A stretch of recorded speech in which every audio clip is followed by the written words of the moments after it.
Good morning. My name is Stacey, TA. I am the Secretary of Special Education Equity for Kids.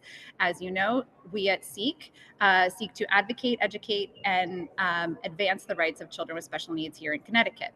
With me is attorney Andy Feinstein of SEEK and a man who needs no introduction, Dr. Miguel Cardona, the former Commissioner of Education here in Connecticut and the former Secretary of Education under the Biden administration. We are honored to have you here. Real quickly, we do have an attorney here with us. So a quick disclaimer, this is not intended as legal advice. And this is purely informational and educational. And with that, Attorney Feinstein, I will turn it over to you. Well, thank you, Ms. TA. Good morning, Dr. Cardona. Tell me, what are you doing now? Well, good morning, and thank you for the invitation. Happy to have some time to speak with you today. I'm doing, I say that the title changes, but the passion and work doesn't. So I'm engaging with education leaders and thinkers across the country, whether it's speaking or consulting. But what I'm enjoying most is spending a little bit more time with my wife and kids as I think about how I can best support what we do moving forward as a country. Okay, well, let's get into it. The Trump administration has proposed the elimination of your old department, the Department of Education, and has taken substantial steps to reduce its functions, even without congressional action eliminating it. You used to be principal of the Hanover School in Meriden, Connecticut. For the special ed kid in Hanover School, what difference does it make whether there's a U.S. Department of Education or not? Yeah.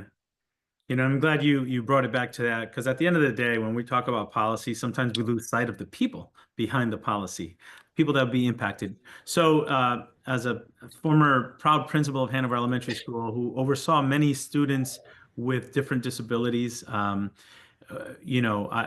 would see that their experience might be impacted by delayed and IDEA dollars, since there's no one at the Department of Education to ensure that it gets out at the right time. I would also potentially see dollars being used in ways that Congress didn't intend, and those dollars being resulting in programs that are not intended. And which then puts more burden on special education teachers, special education programs. We think about class size or caseload size. To me, it's, as a school principal, it was extremely high for teachers of special education.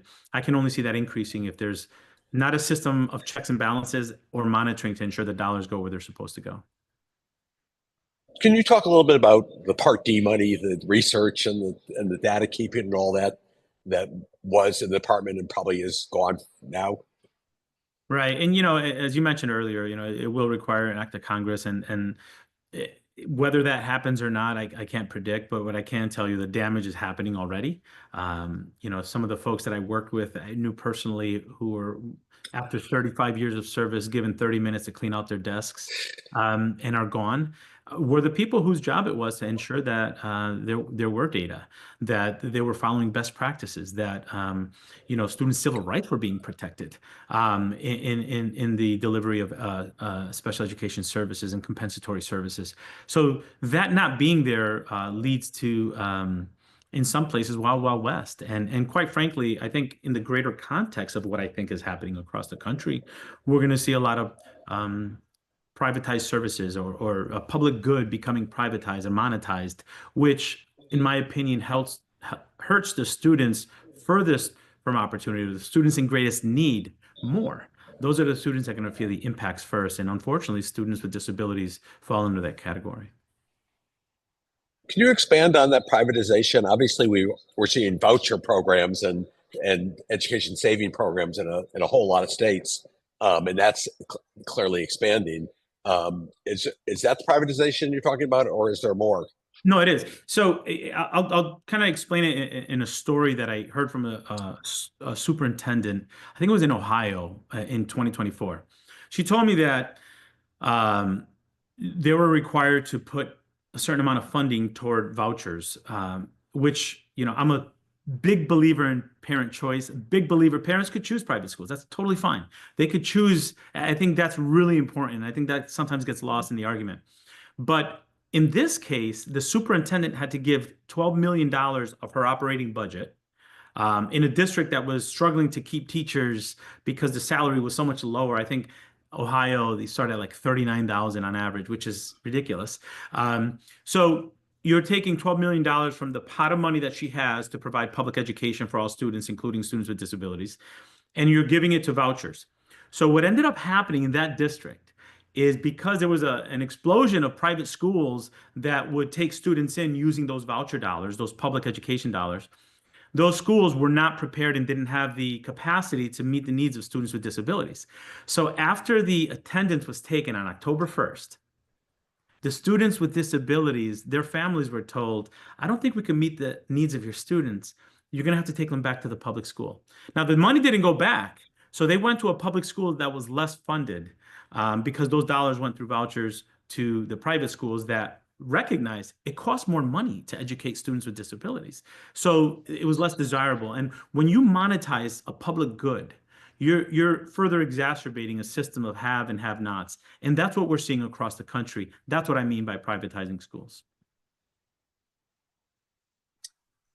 Okay, well, you mentioned parental choice. Let me ask about that. As you know, Moms for Liberty and other such groups are pushing for real heavy parental control over the whole curriculum, over everything that their kids are taught in school. And in the special ed context, obviously parents have a real right to be part of the process. Tell me, draw the line for me as to where parent control starts and ends. Look, before any title after my name or letters after my name, I'm a father. And the education of my children, the health of my children are the most important thing to me. So let me just kind of remind folks that more important than the job of secretary or commissioner is my role as a father. And I take that very seriously. So as a father of students who went through the public schools and are now in university, my involvement is critical. I will not compromise, that I have a role in their education, and nor should any parent compromise that. I think the question becomes, at what point does a parent decide what's good for other people's children? And I think we're seeing that line being crossed tremendously.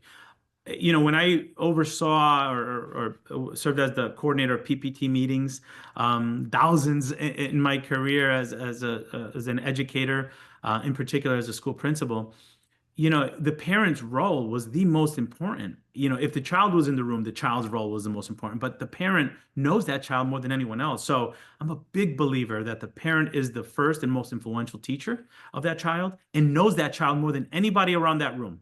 So for me, that's critically important. That's never changed. We don't need, these, performative assemblies at the Hill talking about parents' rights.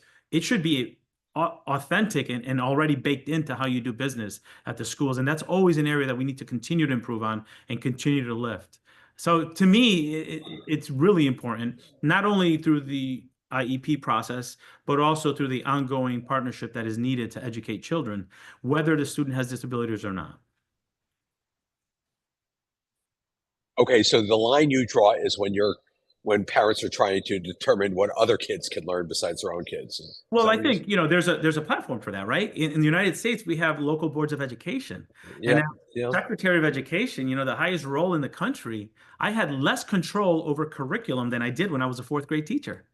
And I think that's absolutely right, especially if my predecessor and successor were billionaire donors who don't have a background in education. Me being an educator my whole life, I still felt that it wasn't my role in Washington, D.C. to tell parents what should be taught in the classroom. That's why we have local boards of education. That's why we have parent councils or even parent teacher organizations that really their job is to help schools create the right mix of what's appropriate, what's not appropriate. And we have local boards that make policies around that. I think parents' roles should be there. I don't think a national group should be dictating across the country what's right for kids, especially if they're extremely politically motivated. Okay, let's talk about the future of the Department of Education. The Education of All Handicapped Children Act was passed in 1975, 50 years ago. The Department of Education was created in 1981, 6 years later. The Trump administration is proposing returning the special ed functions from the Department of Education, which they seek to abolish, to the Department of Health and Human Services, which is the successor to the Department of Health, Education, and Welfare. What's wrong with that model? Is there anything wrong with that model? Let's take a step back first. The Department of Education is a civil rights agency too. And its responsibility, one of the responsibilities we took very seriously during the last 4 years was to ensure that students' rights were being upheld. I think about the case that we had against Michigan with special education services, and we required and we threatened to remove funding from them if they didn't follow the law in our finding that said that the students with disabilities needed more services. Similarly, in Los Angeles, we did something like that. And I point out two blue places, blue state, blue city. To me, this is not about politics. This is about making sure student civil rights are protected. So going to your question, now, if we move, to different departments, I do not believe the level of attention that's needed here will be given to it. If the Office for Civil Rights goes to DOJ, the special education goes to HHS, we got loans going to Small Business Administration, keeping in mind that these departments are also facing 30-40% cuts of their staff. This will not be a priority. And then we're going to see the students furthest from opportunity, the students in greatest need being impacted the greatest. Not only are students with disabilities, but our students in rural America. We have 9 million students in rural America who are going to be impacted first. We have 26 million students that are economically disadvantaged that benefit from Title I dollars that are going to be impacted. So moving it to HHS, in my opinion, would only worsen the ability for the Federal Department of Education to do its fundamental job, which is to protect the rights of students and ensure equal access. Now, one other thing you haven't mentioned is the expertise of the staff of the Department of Education. And I want to give you a moment to talk about the incredible employees who are losing their jobs. The Office for Special Education and Rehabilitative Services was filled with passionate public servants, many of whom had a background in education, many of whom themselves required rehabilitative services or understood the system from different levels. And these are, again, dedicated public servants who really had a very clear North Star, very clear why. And they were walked out. So we are in a period now where even the work that we were trying to improve, forget about improving it. The basic function of the Office for Special Education and Rehabilitative Services is now under question. We are going to be seeing the effects. And I think what doesn't get covered a lot, Andy, is the cost that it's going to be placed on the states now, who now have to develop systems to distribute the dollars, to ensure access, to ensure that the dollars are being used for what they're intended to be used for. You talk about waste and fraud. Who's going to be monitoring now that the dollars go to where they're supposed to go? This is going to become very litigious for states, and they're going to have to build systems to develop IDEA distribution dollars, Title I distribution dollars, and ensure oversight and the civil rights protections of students. So, what's happening right now is not only, under the guise of we're going to give it back to the states, we're going to give the cost to the states now. So we're going to have 50 different states trying to do the same thing without federal oversight or support. And I think that's a problem for our students. Okay, one of the central targets of the Trump administration is diversity, equity, and inclusion. And you were a great proponent of that as Secretary of Education. Talk about this. Talk about the incredible political shift in the views towards that, and why it was so important that we focused on diverse groups and equity among groups. Because our outcomes are not equitable. Public education and a focus on making sure that all kids have access and all kids have opportunities to shine is what allowed this economically disadvantaged English learner from Meriden, Connecticut, to advise the President of the United States on 65 million students across the country. So it's public education and that access. And, every student deserves a shot, right?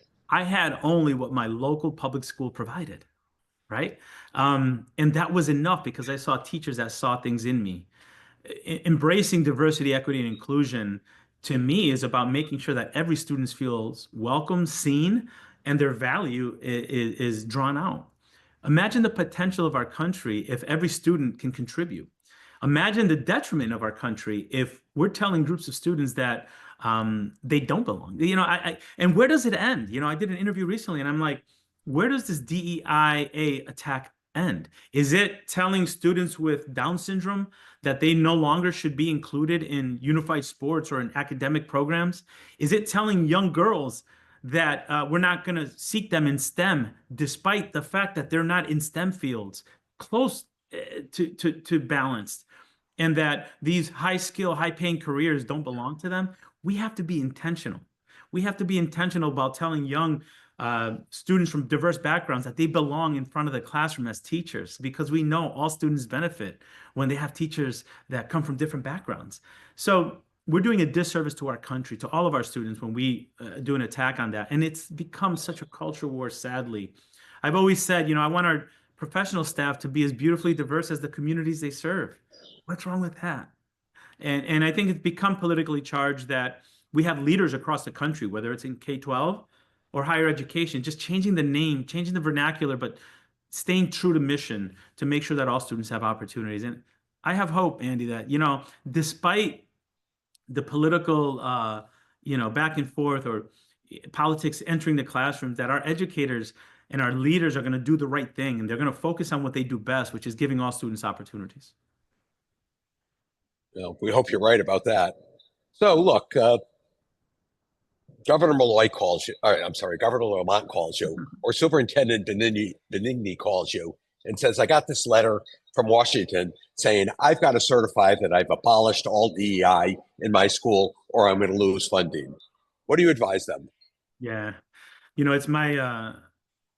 it's my belief that I never want to Monday morning quarterback somebody else's decision. I want to support and guide. So, the hypotheticals I don't usually do, but since you're an old friend, maybe I'll just dip into it a little bit. But I'll tell you a story though. I was in Texas recently, and I talked to a superintendent of a large district in Texas who said, I want to do the right thing, but I know that if I challenge this, I could get taken over, lose my job.